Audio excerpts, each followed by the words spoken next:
Student question number 9.23, 9.23, 9.24 और 9.25 ये तीनों साथ में ही देखने हैं. So first of all we discuss the 9.23. इसमें क्या है? So there is one cardboard और वो कार्डबोर्ड का छोटे छोटे पीस करते हैं. Okay, and then one piece of this cardboard have a area is 1 mm square. Okay, NCERT ले लीजिए टेक्स्ट बुक में से, पूरा जो क्वेश्चन है वो रीड कर लीजिए, बाद में ये वीडियो देखना.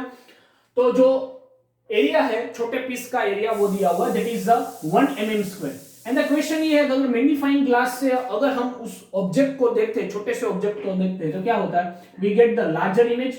मतलब छोटा जो ऑब्जेक्ट है, जो छोटा पीस है, उसका एरिया है 1 mm स्क्वायर. उसको कॉन्वेक्स ग्लास से देखेंगे हम, कॉन्वेक्स लेंस से, तो क्या होगा? इमेज बड़ी दिखेगी, image is larger than original object. तो वो जो बड़ी इमेज दिखती है, वो बड़ी इमेज का हमें चाहिए, वो बड़ी इमेज का क्या चाहिए हमें? उसका चाहिए हमें एरिया. तो हमें पता है if this is a focus point, so object should be in between focus point and pole, then we get the bigger image. तो हमें दिखेगी बिगर इमेज, हमें दिखती है बड़ी इमेज. तो ये इमेज का हमें एरिया फाइंड करना है and also find the magnification of this case. Understand? तो उसके लिए यू दिया हुआ है. डिस्टेंस कितना? ऑब्जेक्ट का distance that is 9 centimetre. Focal length is 10 centimetre. तो समझ में आ गया, फोकस पॉइंट यहां पे होगा. This is 10 and this is 9. तो ऑब्जेक्ट कहां पे है? In between focus point and pole. तो हमें बड़ी इमेज दिखनी है.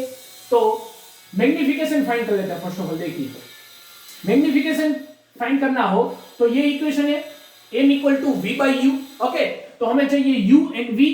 तो v तो हमारे पास है नहीं, लेकिन u है, तो v फाइंड कर सकते हैं. लेंस इक्वेशन, लेंस इक्वेशन क्या है? Lens equation that is 1 upon v minus 1 upon u equal to 1 upon f. Okay, so 1 upon v minus 1 upon u. u कितना है? the u is -9. make sure that negative sign with the sign -9 equal to 1 upon f. f कितना रहेगा? 10 centimetre. so this is 10 centimetre. so 1 upon v plus 1 upon 9, yes or no, equal to 1 by 10.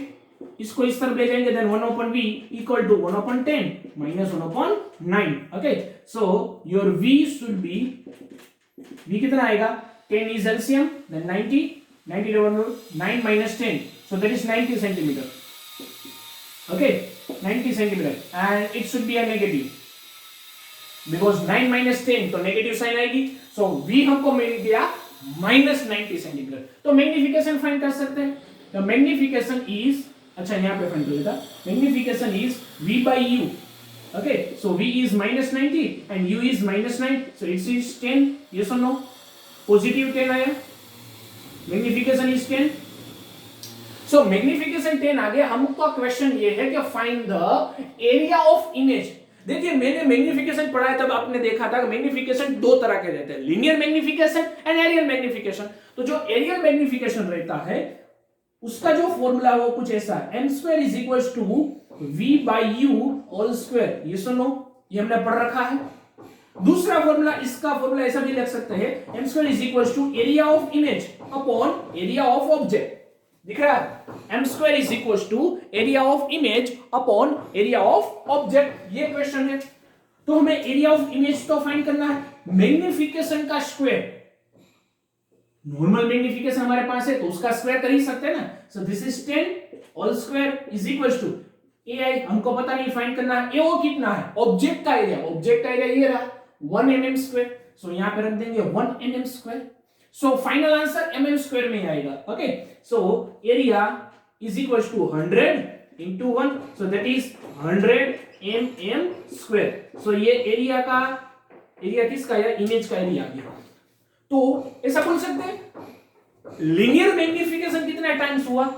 10 times, क्योंकि magnification, linear magnification है 10 times and the angular magnification हमारा था 100 times. तो 1 mm था, उसका 100 time bigger than area मिल जाएगा, area of the image. Understand? ये हमारा मैग्निफिकेशन आया और ये आ गया एरिया. इसी के अंदर दूसरा क्वेश्चन है, फाइंड द मैग्नीफाइंग पावर. अब देखिए जो मैग्नीफाइंग पावर रहता है वो इंडिविजुअल लेंस का रहता है, और लेंस का मैग्नीफाइंग पावर अकॉर्डिंग टू हम फाइंड करते हैं near point. According to near point, ये जो बी क्वेश्चन में, तो नियर पॉइंट और you can say for the maximum magnification is your magnifying power. Angular magnification भी उसको कई बार बोलते हैं। मैक्सिमम मैग्निफिकेशन कब मिलता है? When the image is created eight distinct point और डिस्टिंक्ट विजन और नियर पॉइंट। नियर पॉइंट पे कितना डिस्टेंस रहता?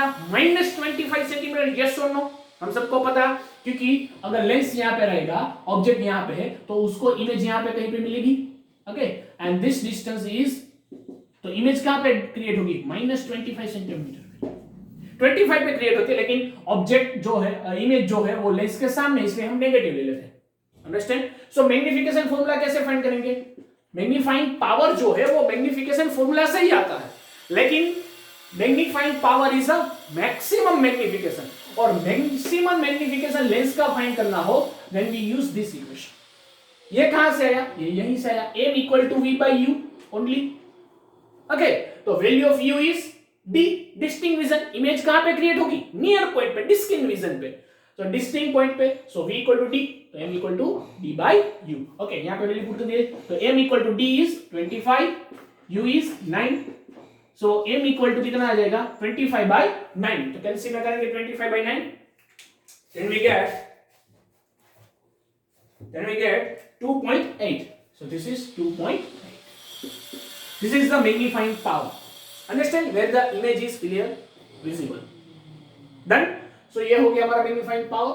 second question ये है, C question, that is a magnification और magnifying power is equal. ये दोनों इक्वल है, तो देखिए यहां पे ये मैग्नीफाइंग पावर था हमारा, sorry this is the magnification,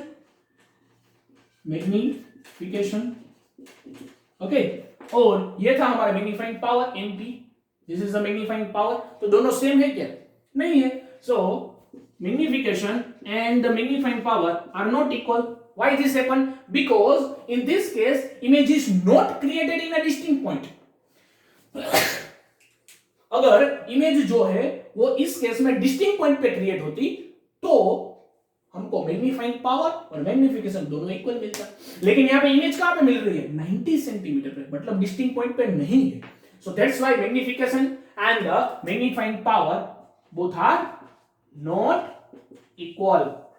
समझ में आया? ये मैग्निफिकेशन है and this is magnifying power, this is power, both are not equal. समझ में आया क्यों इक्वल नहीं है? मैग्नीफाइंग पावर कब मिलता है? जब magnifying power is the capacity of the lens where the image is created at a distinct point, distinct vision पे। समझ में आया? सो ये 23 था, जो 24 है वो उसी के बेस पे डेटा यही यूज करना है, थोड़ा सा उसमें चेंज किया है। ओके, सो 23 देख लीजिए, ये नोट डाउन कर लीजिए, बाद में हम देखते हैं इसी के साथ 24। ओके, सो 24 की मैं क्वेश्चन लिख लेता हूं, तब तक ये आप नोट डाउन कर लीजिए वीडियो को पॉज करके।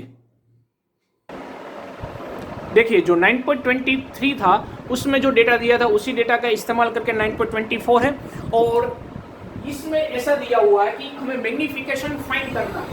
We want to find the maximum magnifying power. 23 का डेटा यूज करना है। 24 में क्वेश्चन ये है कि for the maximum magnification power, maximum magnification power अगर हमको लेना है, then what should be your object distance. Object का डिस्टेंस कितना होना चाहिए? तो देखिए मैक्सिमम मैग्निफिकेशन कहां पे मिलता है? फर्स्ट क्वेश्चन अगर सोल्व करते हो, मैक्सिमम मैग्निफिकेशन, मैक्सिमम मैग्निफिकेशन हमको अगर फाइंड करना हो या मैग्नीफाइंग पावर फाइंड करना हो, तो ऑब्जेक्ट का इमेज डिस्टेंस कहां पे होना चाहिए? ऑब्जेक्ट का इमेज कहां पे मिलना चाहिए? डिस्टिंक्ट पॉइंट पे, डिस्टिंक्ट विजन पे। Means v equal to d, yes और नो? और d जो है वो कितना है? 25 सेंटीमीटर, ये हम सबको पता है। तो हमको पूछा गया कि u कितना लेना है, एंड द डेटा आगे का यूज करना है, सो 10 सेंटीमीटर। आगे हमने देखा था 23 क्वेश्चन में जो फोकल लेंथ थी वो 10 सेंटीमीटर थी। तो सोचिए आपके पास d है, मतलब u, v है, f है, तो u फाइंड कर सकते हैं from the lens equation, yes और नो? तो लेंस इक्वेशन का हम इस्तेमाल करेंगे। सो लेंस फॉर्मूला क्या है? Lens formula is 1/v minus 1/u equal to 1/f. Okay, so 1/v that is 25। याद रखिएगा, देखिए मैक्सिमम मैग्निफिकेशन फाइंड करना हो तो इमेज जो है वो बड़ी दिखती होगी। सो ऑब्जेक्ट यहां पे है तो उसकी इमेज कहीं यहां पे मिलती है, हम सबको पता है। ये सुनो, कॉन्वेक्स लेंस से इमेज अगर आपको लेंस के सामने मिलती है तो वो ऑब्जेक्ट कहां पे होता है, फोकस पॉइंट और पोल के बीच में, तभी इमेज हमको बड़ी दिखती है। और ये डिस्टेंस, इमेज का डिस्टेंस, तो लेंस के सामने तो नेगेटिव 25 या positive 25, negative 25, so that's why this minus 25 centimetre. समझ में आया? Okay, so minus 25 minus 1 upon u तो फाइंड करना है 1 upon f, that is 10 centimetre only, क्योंकि कॉन्वेक्स लेंस से, कॉन्वेक्स लेंस का फोकल लेंथ कैसा रहता है, negative, so f is negative. Okay, so इसको इस तरफ ले जाएंगे, 1 upon u minus is equals to 1 upon 10 plus 1 upon 25। Okay, so u is equals to, this is 250 divided by 35। Okay, सो ये हो जाएगा हमारा u, and that u is nothing but, it is 250 divided by 35। Okay, सो ये कितना होता है, 7.14, so u is equals to minus 7.14 centimetre. समझ में आया? So this is the object distance for the maximum magnification power। okay, और second question इसमें क्या है, what is the magnification? second question ये है what is the magnification। तो सोचिए magnification कैसे फाइंड करेंगे, magnification is v by u, magnification का फॉर्मूला तो हम तो पता है v by u, तो v कितना मिला, जो v था वही हमारा d था, that is 25, so 25 divided by u कितना है 7.5, if you want to use with the sign then that is minus, that is also minus 7 point, so this is magnification। okay, third question ये है, third question ये है, is the magnification and the magnification power both are equal. तो पहले magnification power find कर लेते हैं, तो magnification power MP, magnification power क्या है, that is d by u, ये सुनो, तो डी कितना है 25 और u कितना था, दैट इज 7.14।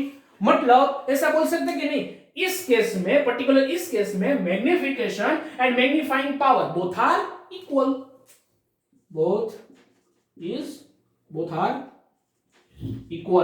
Are equal. कैसे हुआ, दोनों इक्वल कैसे है, क्योंकि हमने मैग्निफिकेशन पावर मैक्सिमम फाइंड करना था, इसलिए हमने इमेज कहां पे ले ली, we create a image at a 25 centimetre only, distinct point पे ही हमने इमेज क्रिएट की है, तो मैग्निफिकेशन मैक्सिमम में मिलेगा, एंड द मैक्सिमम मैग्निफिकेशन क्या है, मैग्निफिकेशन पावर, तो मैग्निफिकेशन पावर और मैग्निफिकेशन दोनों सेम हो गया, मैग्नीफाइंग पावर एंड मैग्निफिकेशन दोनों सेम हो गया। समझ में आया कैसे हुआ? ओके, तो ये नोट डाउन कर लीजिए। इसी के साथ हमारा 25 क्वेश्चन है, डेटा यही है और 25 क्वेश्चन देखेंगे, तो 24 नोट डाउन कर लीजिए। ओके, नोट डाउन कर लिया। अब देखते हैं हम 25 क्वेश्चन। स्टूडेंट्स, क्वेश्चन नंबर 9.4 के बाद 9.25, इसमें ऐसा दिया हुआ है, there is one magnifying glass, वही मैग्नीफाइंग ग्लास का इस्तेमाल करते थे जो 24 और 23 में किया था, जिसकी फोकल लेंथ थी 10 सेंटीमीटर। अब ये क्वेश्चन ये है कि अगर ये ऑब्जेक्ट है उसको हम मैग्नीफाइंग ग्लास से देखते हैं तो वो 6.25 जितना एरिया मैग्नीफाई करके देता है। ओरिजिनल जो ऑब्जेक्ट था उसका एरिया हमको पता है, ओरिजिनल ऑब्जेक्ट का एरिया क्या था, ओरिजिनल ऑब्जेक्ट का एरिया आगे के क्वेश्चन में था वो 1 mm², उसको 6.25 मीटर स्क्वायर mm² जितना मैग्नीफाई करके बताता है। मतलब एरिया ऑफ इमेज कितना है 6.25, this is the area of image, this is the area of image, image का एरिया है 6.25। अब देखिए क्वेश्चन ये है कि ऑब्जेक्ट को कितना डिस्टेंस पर रखना चाहिए, जैसे अगर ऑब्जेक्ट को कितने डिस्टेंस पे रखे, मतलब सपोज ऑब्जेक्ट को u डिस्टेंस पे रखे तो हमें मैग्नीफिकेशन कितना मिलना चाहिए, हमें कितना मैग्नीफाई किया हुआ मिलना चाहिए इमेज 6.25। सिंपल लैंग्वेज में समझाता हूं। क्वेश्चन ये है कि इमेज जो ऑब्जेक्ट का जो एरिया था वो था 1 mm², हमें इमेज कितनी बड़ी चाहिए, इमेज का एरिया चाहिए 6.25, this is the area of image, इतना एरिया चाहिए। तो उसके लिए ऑब्जेक्ट को कितने डिस्टेंस पर रखना चाहिए लेंस से, समझ में आया? सिंपल सा क्वेश्चन है। तो देखिए एरिया ऑफ इमेज हमारे पास है और एरिया ऑफ ऑब्जेक्ट भी हमारे पास है। अगर इन दोनों का रेशियो ले तो हमें कुछ मिल सकता है कि नहीं? Yes, areal magnification. क्या मिल सकता है? Areal magnification. तो जो एरियल मैग्निफिकेशन है उसका इक्वेशन हमें पता है, areal magnification is AI upon AO. Okay, so aerial magnification is denoted by m square. So m square is equals to AI is what? 6.25 and AO is 1. So mm square cut. So that is m square is equals to 6.25. हमें find करना है u. अगर हमारे पास f तो है, अगर हमारे पास v और u का रिलेशन मिल जाए then we can find the u. तो देखिए m स्क्वायर हमारे पास है, लीनियर मैग्निफिकेशन क्या रहता है? लीनियर मैग्निफिकेशन दो रहते हैं magnification, aerial and linear. Linear magnification m equal to v by u, yes और नो, और दूसरा s base by s, whatever जो भी आपको फाइंड करना है। m स्क्वायर हमारे पास है तो m मिल जाएगा, यस, इसका रूट निकाल लो। सो यहां से हम फाइंड कर सकते हैं m is equal to under root of 6.25, yes और नो, इसका रूट निकालें, देन m इज व्हाट? 6.25, उसका रूट लेंगे, so that is 2.5, this is the m। Okay, तो यहां पे रख देंगे 2.5 equal to v by u. तो देखिए यहां से हमको मिल गया v और u के बीच का रिलेशन। अब हमको फाइंड क्या करना है? u फाइंड करना है। देखिए लेंस का इक्वेशन क्या है? Lens formula is 1/v minus 1/u equal to 1/f। Okay, f हमारे पास है और v को u का रिलेशन भी हमारे पास है, हमको फाइंड करना है u। तो कैसे करेंगे? तो पहले यहां से u को हटाना पड़ेगा, v को हटाना पड़ेगा। तो v को हटाने के लिए यहां से u का सब्जेक्ट कीजिए, तो v की वैल्यू u के टर्म में 2.5 इंटू यू लिख सकते हैं, यस और नो? 2.5 इंटू यू, यस और नो? तो वो वहां पे पुट कर लेंगे v की वैल्यू, और that is 1/2.5 into u minus 1/u equal to 10। f का वैल्यू 10 और 10 centimetre always positive because this is the convex lens. तो कॉन्वेक्स लेंस में फोकल लेंथ तो पॉजिटिव ही रहती है ऑफ कोर्स। सो इसको u फाइंड करना है, यहां पे एलसीएम लेंगे, देन LCM is 2.5 into u, this is 1 minus 2.5 equal to 1/10। Okay, यहां से हम u को सब्जेक्ट करेंगे। Okay, so it should be a cross multiply. So this is 1 minus 2.5 that is 1.5 into 10 is equals to 2.5 by u। ये किस आएगा? Negative, of course u है, negative ही आना चाहिए। सो u is equals to 15 divided by 2.5, so u is equals to something 15 divided by 25 करेंगे, so 15 divided by 2.5, 25 नहीं 2.5, so it should be 6। इसको divide करेंगे दैट इज 6। ये नेगेटिव था, यहां पर भी नेगेटिव, 2.5 डिवाइड किया 6 सेंटीमीटर नेगेटिव है। सो ऑब्जेक्ट कितना डिस्टेंस पे रखना चाहिए? ऑब्जेक्ट को लेंस से 6 सेंटीमीटर की दूरी पे रखना चाहिए। और नेगेटिव क्यों आया? क्योंकि ऑब्जेक्ट लेंस के कहां पे है? सामने, तो नेगेटिव ही आना चाहिए डिस्टेंस। अंडरस्टैंड? ओके, सो ये क्वेश्चन था। दूसरा क्वेश्चन ये है, it is a clear image. क्या इमेज आपको क्लियर दिखेगी? तो वो कैसे पता चलेगा? ऐसे पता चलेगा कि इमेज मिलती कहां पे है, मतलब इमेज का डिस्टेंस कितना है। तो वो हम फाइंड कर सकते हैं इस फॉर्मूला से। देखिए v is equal to 2.5 into u, तो u तो हमारे पास है दैट इज -6, तो -6 से यहां पे मल्टीप्लाई कर देंगे, so v is equal to 2.5 into 6। Okay, so 2.5 into 6 करेंगे then that is 15, so 15 centimetre minus 15 centimetre आएगा। समझ में आया? तो 15 सेंटीमीटर पे इमेज दिखती है, हाँ क्लियर दिख सकती है, क्योंकि image is clearly visible into nearest to the 25 centimetre. yes or no? Distinct vision कहां पे? 25 सेंटीमीटर। तो 25 सेंटीमीटर से अगर दूर पे है तो क्लियर नहीं दिख सकती, लेकिन उससे पास है तो दिख सकती है। So image is clearly visible. तो ध्यान से देखिए, ये जो तीनों क्वेश्चन थे, एक्सरसाइज 9.23, 9.24 एंड 9.25, तीनों क्वेश्चन साथ में ही करना है, क्योंकि तीनों का जो डेटा था वो एक ही था, और तीनों का डेटा जो है वो क्वेश्चन मैग्निफिकेशन के ऊपर था। किसका मैग्निफिकेशन? कॉन्वेक्स लेंस का, या ऐसे बोल सकते हैं magnification of the microscope, simple microscope का मैग्निफिकेशन यूज करना था। समझ में आया? ओके, सो तीनों क्वेश्चन लिख लीजिए, नोट डाउन कर लीजिए।